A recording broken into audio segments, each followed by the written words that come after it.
इंदु, अरे ओ इंदु, कब से बुला रही हूँ, कहाँ मर गई है? कुछ आवाज़ नहीं देती।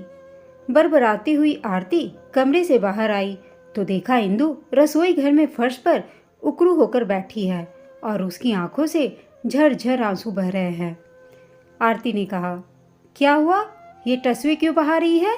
कोई मर गया है क्या तेरा, जो इस तरह रोए जा रही है? इंदु बेचारी रोते हुए बोली, वो भाभी, पेट में बहुत दर्द हो रहा है। आरती, तो मैं क्या करूं? ये तेरा हर महीने का ड्रामा है। हर महीने 2 दिन काम से छुट्टी करके आराम करने का तेरा बहाना बहुत अच्छा है।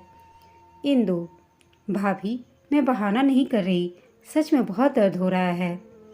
आरती, अगर इतनी ही तकलीफ होती है तो घर से आई ही क्यों थी? घर पर ही रहना था ना तुझे। चल उठ, अब ज़्यादा ड्रामा मत कर मेरे सामने। जल्दी से तेल गरम करके ले आ। मेरे पैरों में दर्द है बहुत, मालिश कर दे। फिर मुझे राघव को भी स्कूल से लेने जाना है। इंदु बोली, भाभी प्लीज़ थोड़ी देर तो रुक जाइए, बहुत दर्द है। दवाई खा लूँ, फिर आपके पैरों की मालिश कर देती हूँ। इंदु के इतना कहते ही आरती ने उसे एक तमाचा जड़ दिया और कहा, तेरी इतनी हिम्मत, तू मुझे जवाब दे?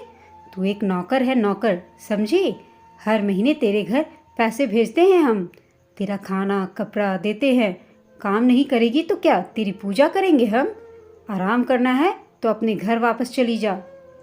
दर्द से तड़पती बेचारी इंदु आंसू बहाती हुई चुपचाप तेल गरम करके लाई और आरती के पैरों की मालिश करने लगी। पैरों की मालिश करवा के आरती अपने बेटे को स्कूल से लेने चली गई और जाते जाते इंदु को ताकीद कर गई, मेरे आने तक मेरे कमरे की अच्छे से सफाई करके रखना, और हाँ, मेरे लिए फ्रूट काट कर रखना और राघव के लिए जूस तैयार करके, और ये बर्तन भी सारे मेरे आने से पहले मंजे होने चाहिए, समझ गई ना तुम? सोने मत चली जाना। आरती की सास सुमित्रा जी बोली, आरती बेटा, पहले इंदु को नाश्ता करके दवाई तो ले लेने दे। 12 बजने को आए हैं, आज इसने सुबह से चाय तक नहीं पिया है। आरती, सुबह चाय नहीं पी है तो मैं क्या कहूँ माँ जी? मर नहीं जाएगी ये? पहले मेरा कमरा साफ कर ले, बाद में कर लेगी नाश्ता। सुबह से इसने किया ही क्या है?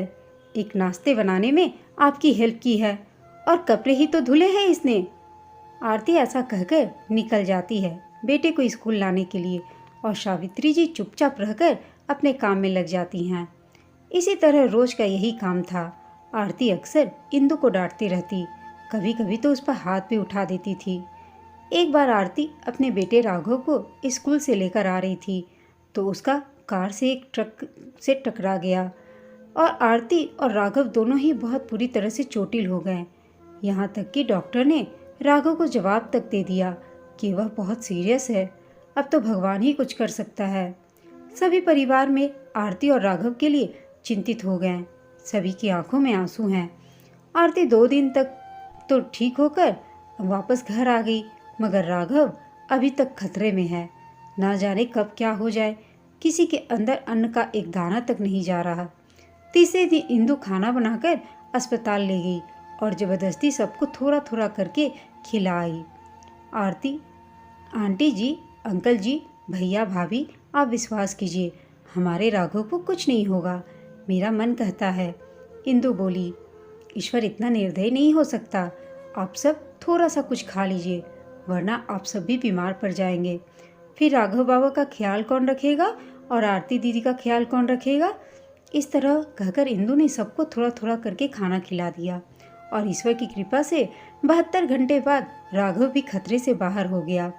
जब आरती और राघव को अस्पताल से डिस्चार्ज मिला और घर आने पर आरती ने देखा कि इंदु बहुत ही ज़्यादा कमज़ोर और कांतिहीन लग रही है, मानो जैसे वो बीमार हो। आरती ने कहा, मम्मी जी, ये इंदु को क्या हो गया? अचानक इतनी कमज़ोर कैसे हो गई? बीमार तो मैं थी, हॉस्पिटलाइज मैं थी, फिर ये कमज़ोर कैसे दिख रही है? ऐसा कहकर आरती हंसने लगी। इतने में आरती के कमरे में उसकी बात सुनकर उसके ससुर जी बाहर आए। आरती बेटा, जब तुम अस्पताल में थी तब इंदु ने निर्जला व्रत लिया था कि जब तक दीदी और राघव ठीक ना हो जाते हैं वो अन्न जल नहीं लेगी, और जब तक तुम ठीक हुई तब उसने हमको सबको खाना खिलाया, लेकिन खुद तब भी नहीं खाया। कि नहीं, राघव भी पूरी तरह से होश में आ जाएगा तभी मैं अन्न जल ग्रहण करूंगी। सावित्री जी बोली, और बेटा, इसने मुझे किसी काम को हाथ तक नहीं लगाने दिया। घर का सारा काम ये खुद ही करती रह गई। मुझसे बोली, आंटी जी आप अस्पताल में रहो दीदी के पास, मैं घर संभाल लूँगी, आप बिल्कुल चिंता मत करो घर की। और उसने सारा घर संभाल भी लिया। यह सुनकर आरती की आंखों में आंसू झलक गए और वह इंदु को बुलाकर उसने गले से लगा लिया और कहा, इंदु, मुझे माफ़ कर दो। मैंने तुम्हें हर पल तिरस्कृत किया और तूने हमारी जान बचाने के लिए इतना कठिन व्रत कर लिया। अगर तुझे कुछ हो जाता तो? फिर आरती ने इंदु को गले लगाकर ढेर सारा प्यार दिया और दोनों साथ में मिलकर खाना भी खाएं। दोस्तों, अमीर हो या गरीब, मालिक हो या नौकर, सभी इंसान एक समान हैं। हमें किसी का तिरस्कार करने का कोई अधिकार नहीं। आपको यह छोटी सी कहानी कैसी लगी कमेंट करके बताइएगा।